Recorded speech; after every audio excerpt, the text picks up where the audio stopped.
Good morning, folks. Nicole here from Eat Well Halifax. Today I'm going to talk about iron intake. So please feel free to ask any questions below or message me because iron is really complicated. And I'm going to do the best that I can to get the information out to you so that you can ensure healthy iron levels. And at the end of the video, I'm going to give you some suggestions as to how you can meet your iron needs. So iron is important for a lot of different functions in the body. The first thing is that iron makes up hemoglobin, or it's part of hemoglobin. Hemoglobin is part of our red blood cells and therefore carries oxygen around the body. Iron is also a component of myoglobin, and myoglobin is the oxygen storage form in muscles. Iron also has a role in our immune system, as well as a component, as well as being a component of many enzymes in our body. So a lot of reactions require iron. So for energy production, for protein synthesis, for production of hormones and neurotransmitters, the immune system requires iron, as well as cognitive function. We need iron. And then development of fetus, especially in relation to cognitive function, we require iron there as well. So really important. If you are deficient in iron, you might see problems in the shorter term, such as fatigue or increased heart rate or irritability, pale skin. You might see that you're very cold because of iron's role in temperature modulation.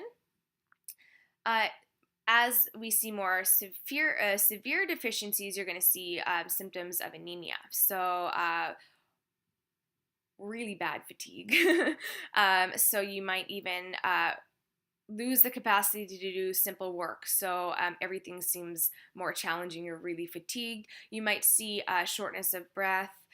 There's a lot going on in terms of iron deficiency, cognitive decline, or a decrease in cognitive function. In children, decrease in cognitive production even.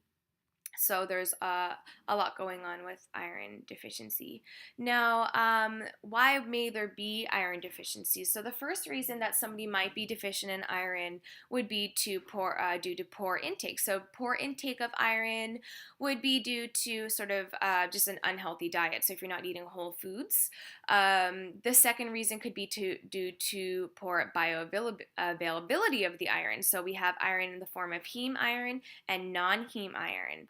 Heme iron found in meat is readily available for the body to use. Non-heme iron found in meat, poultry, fish, as well as your vegetarian sources of iron, legumes, grains, nuts, and vegetables, that is less available to the body. So we have to make sure that we're getting in enough iron through the increased intake of vitamin C while we're taking in iron, as well as decreased intake of polyphenols found in tea and coffee. So we sort of have to manipulate our intake to ensure that we're really increasing the absorption of non-heme iron.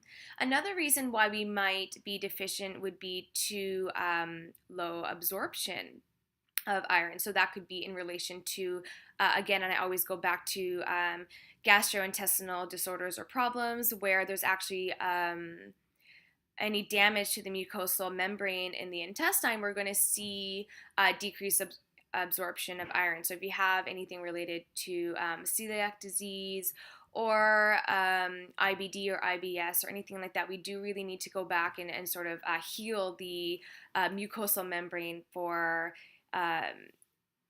efficient absorption of iron.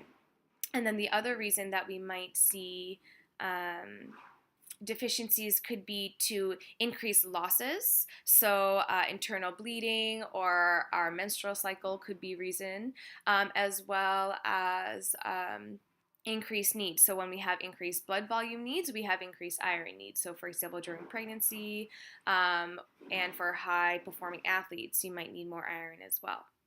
So really important to meet your iron needs. Now, on the other side of that, iron overload is also a problem as well. So we have to be careful that we're not getting too much iron. So the general population might see too much iron in if you just take in too much. So the first thing you're going to see is gastrointestinal problems. So stomach pain or other problems. Or constipation or bloating. So that's GI upset due to too much intake. You also might see low copper and zinc due to too much iron intake, and that's not great as well. And then we are doing lots of research right now based on too much iron in cardiovascular disease, some cancers, and even some neurodegenerative disorders. There's a lot of mechanisms as to why iron might be a problem there, and work is being done, but there's no conclusive evidence on that as well. At this point, I should say. So in terms of supplementing, before you start supplementing for iron, there's a few things that you should do. Number one is that you need to make sure that you're getting your iron needs met through your intake. So you're going to first go back to your intake and say, okay, well, how much iron am I actually taking in during the day? A healthcare professional can help you with that. And of course, if you're looking to find out if you're meeting your iron intake needs, you can let me know. Intake needs, of course, are based on gender, age, and increased losses or increased blood needs. So the first thing, like I said, you're going to do is find out if you are meeting your intake needs. The second thing that you're going to do is that you're going to get blood work done. Now, mind you, blood work for iron is not very specific and it's not super accurate, so just be careful with that. So you're going to get your red blood cell count done, you're going to get your ferritin levels done, you're going to get your hemoglobin done. You're also going to check though for B12 deficiency and folic acid deficiency, because that could be the other reasons as to why you're having anemia. So just being aware that we need to check sort of all of this before we decide, oh, I need to supplement with iron. So those are all really important. If you are going to supplement with iron, your best bet is just a really high quality, potent multivitamin that has iron.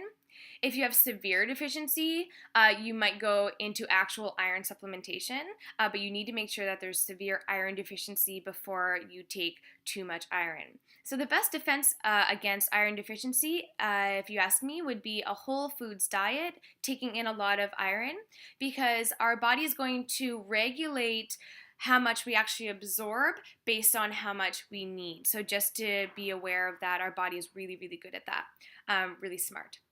So take in a really amazing whole foods diet and supplement as needed, usually with a multivitamin. So that's a lot of information on iron today. I'm sure that there are questions related to what I'm saying.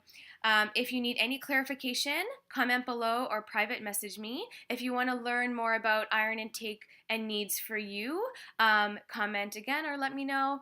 I'm more than willing to answer any questions that you have based on anything I talk about in this video or any other one.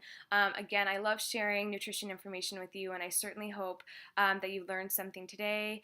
And thanks again for watching, and eat well, Halifax.